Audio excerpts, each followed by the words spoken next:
Hello there, everybody. Happy Friday. This is Earl Bryan coming at you from the very rainy New York City suburbs of Long Island with a very special pearl from Earl.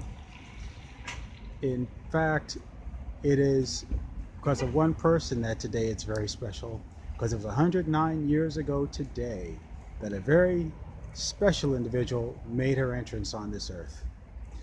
Her name was Ruth Helen Johnson Brown. She lived nearly 93 years, and she left quite a mark and quite a legacy in the lives of all the people that she came across. She was a matriarch in every sense of the word. She was a strong black woman before the term became popular, and in fact, she was every bit the strong black woman in such a way that she never had to prove it, she never bragged about it, and she lived the true meaning of what Margaret Thatcher once said, which was, if you have to say that you're a lady, then you're not. She never felt the need to prove her identity, to prove how special she was. She just was. She made a great mark on many of our lives, and there are some takeaways from her life that I want to remember on this day, and I'd like to share them with you, because I believe they can help you too. First off, I found out from people that knew her better than I did that she could find a reason to smile about anything, no matter what the situation was. She was known for her trademark grin, the twinkle in her eye, and a giggle like a child who was in the mischief that they knew about and nobody else did. That was just her way, and she never let anything get her down or keep her down, and certainly didn't let anything hold her down. Which leads me to number two. As a widow with 8 small children, she could have just packed it in, given up, and felt sorry for herself, but she refused. You see, she had married someone who already had 5 kids, and they had 8 more on top of that.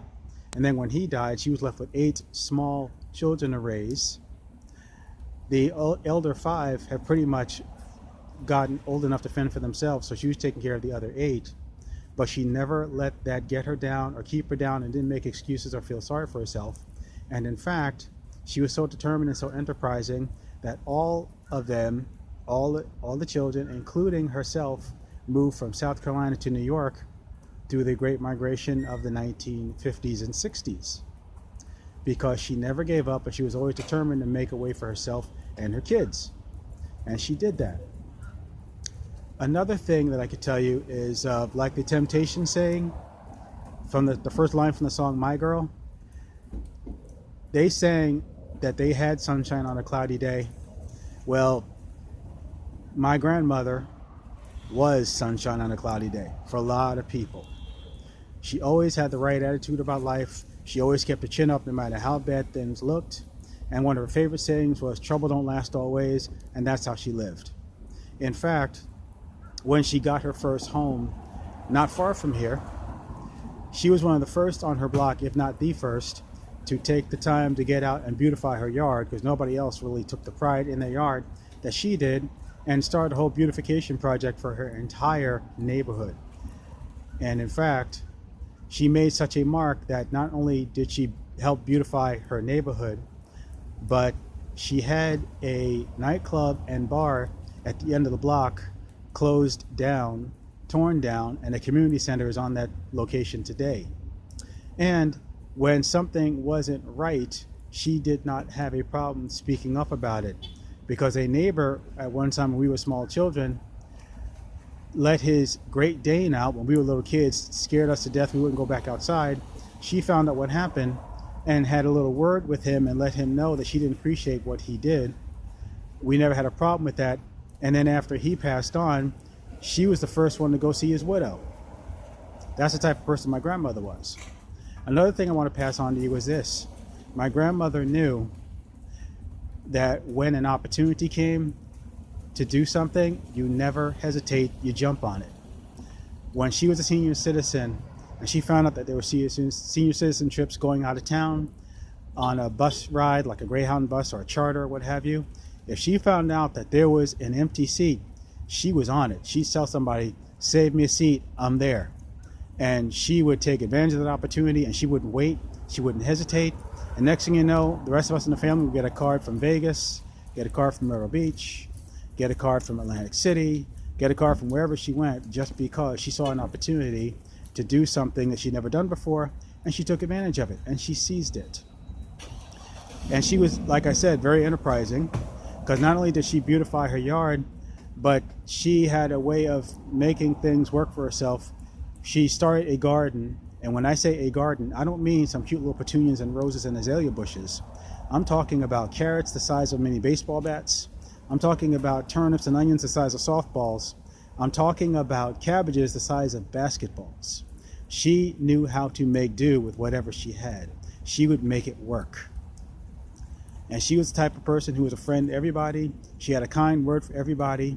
She had a good laugh for you. She'd make sure that you came by and you had a good time in her house. If you were hungry, and even if you weren't, she'd find a way to fix something to eat to make sure you could put your head back, put your feet up, and get your belly full. That's just the way she was. Everybody loved her. She loved everybody. She had an impact on everybody's life, and it was always positive. With her, it was all good. In fact, when she got into her later years, she cooked in her own house, in her own kitchen, until she was 87, and did so quite happily, I assure you.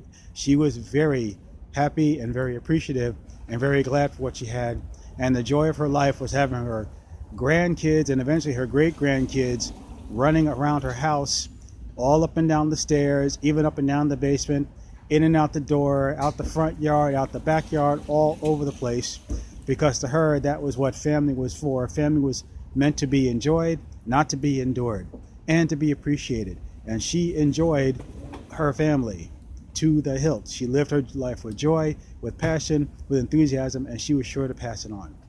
Now, the last thing I want to get on, that I want to share with you, is this.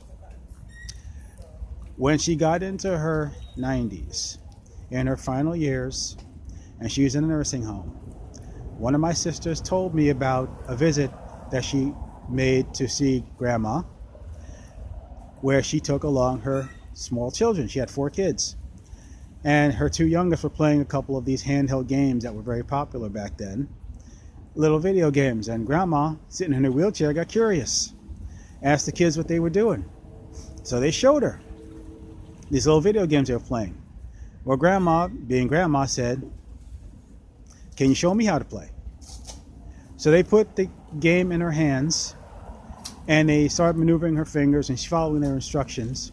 And here she is in her 90s, playing a handheld video game for kids and getting a kick out of it, because she's learning right alongside her grandkids, her great-grandkids. And it reminded me of something that Les Brown likes to say on occasion, that you're never too old to learn, and you're never too young to teach. And the thing I learned more than anything that Grandma shared before she left here was this: as long as you live, you're meant to learn. As long as you learn, you're meant to grow. And only through learning and growing do you truly live. You live with joy, you live with passion, and you live with enthusiasm. And even though she didn't pass away on this particular date, because she passed away in January of 2003, the message that she gave us was from another date on the calendar, which was, no matter what happens, March 4th. So all I wanted to get across to you is all these lessons that I got from Grandma, and I want to pass them on to you, and hopefully they can help you in your life going forward. And that is today's very special Pearl from Earl, a very special birthday shout out to my grandma, 109 years strong, 109 years young, resting and ruling in power. It is my hope that you got some value from that today, and if you did, please like, share, and subscribe. Pass it on to someone else you believe can be blessed by the information that you just heard. That is an example I got from my grandmother from the nearly 40 years that I got to know her. And there are other people I know who are reinforcing those lessons with me even today. If you want to know who they are, check out the link in my bio so you can find out who they are and how they can help you in the same way that my grandmother helped me and blessed me, and hopefully it can bless you too. This has been Earl Bryant from the very rainy suburbs of Long Island, Strong Island, New York. And until the next time, when hopefully the weather's a little bit better, when we gather around for a Pearl from Earl, and I hope to see you right back up there, I'm saying take care, be well, make it a great 2019, stay dry, and take care. Bye for now.